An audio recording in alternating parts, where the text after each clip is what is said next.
Hola, mi nombre es Jocelyn Gómez y en este video vamos a hablar sobre los teoremas de Silo, su contexto histórico y también algunos aspectos importantes sobre este teorema.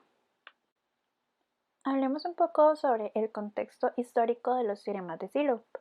Los teoremas de Silo son nombrados en honor al matemático Ludwig Silo, ya que fueron enunciados y demostrados originalmente por él en 1872. Conozcamos un poco más acerca de la biografía de Peter Silo. Peter Silo nació el 12 de diciembre de 1832 en Cristianía, actualmente es la ciudad de Oslo, y murió el 7 de septiembre de 1918 en la misma ciudad.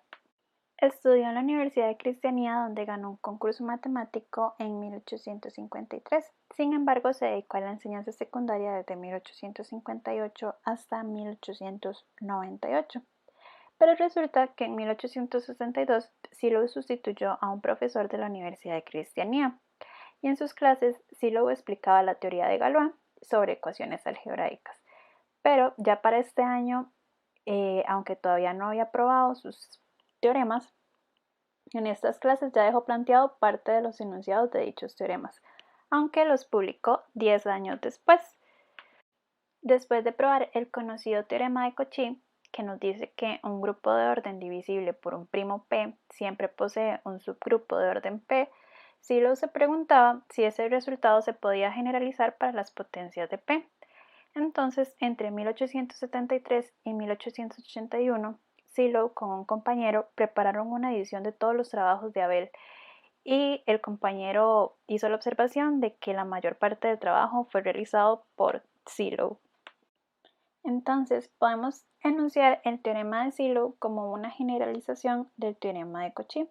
El primer teorema de Silo nos indica que para cualquier factor primo P con multiplicidad n en el orden del grupo finito G, existe un P subgrupo de Silo de G con orden P a la n. Como se mencionó anteriormente, en 1872 Silo publicó un artículo de 10 páginas que llevaba por título ese que pueden ver en pantalla, y fue publicado en la revista que también pueden ver en pantalla el nombre. Y en este artículo venían las demostraciones de los 3 teoremas de Silo. Ahora, con respecto a la demostración del primer teorema de Silo, se utilizó un esquema de demostración de un documento que podrían revisar, que están las referencias, y ahí podrían consultar la demostración como con más detalle. Pero para demostrar el primer teorema de Silo utilizan inducción. Entonces, para cuando n es igual a 1 se utiliza el teorema de Cauchy. Entonces se tiene que G contiene un subgrupo de orden P, por tanto el teorema se cumple para n igual a 1. Ahora, para realizar el paso inductivo de la demostración, entonces se utilizan definiciones y teoremas de teoría de grupos en álgebra abstracta. Entonces se utilizan definiciones como la del subgrupo y orden de un grupo, índice de un grupo, subgrupo normal, subgrupo factor, el normalizador, el teorema de Cauchy, otros teoremas, unos lemas, el homomorfismo natural, el isomorfismo, y todo esto para llegar a la conclusión. Ya hablamos un poco sobre el contexto histórico de los teoremas de Silo y un poco sobre la biografía de Peter Silo. Entonces ahora vamos a hablar de algunos aspectos importantes acerca de estos teoremas y sus aportes. Sabemos que en álgebra abstracta, específicamente en teoría de grupo, estos teoremas son muy importantes y proporcionan información detallada sobre el número de subgrupos de orden fijo contenidos en un grupo finito dado. Los teoremas de Silo son una parte fundamental de la teoría de grupos finitos y tienen aplicaciones muy importantes en la clasificación de los grupos finitos simples.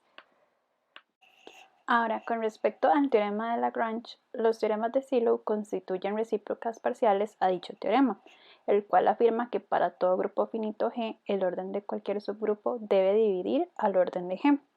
En sentido contrario, para cualquier factor primo P del orden de un grupo finito G, existirá un P subgrupo de Silo de orden P a la n, donde n es precisamente la multiplicidad del factor primo P, en el orden de G y cualquier subgrupo con el mismo orden será también un P subgrupo de Sylow.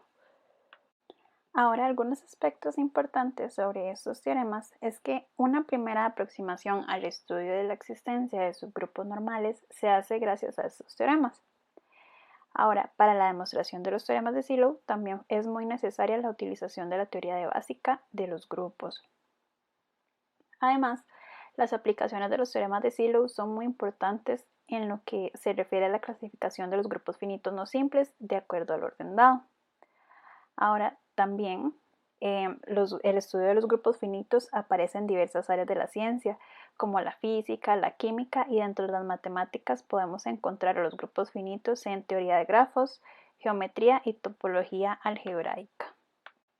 Con respecto a la topología algebraica, la importancia de contar con los grupos clasificados permite mayor facilidad en la comprensión de las aplicaciones.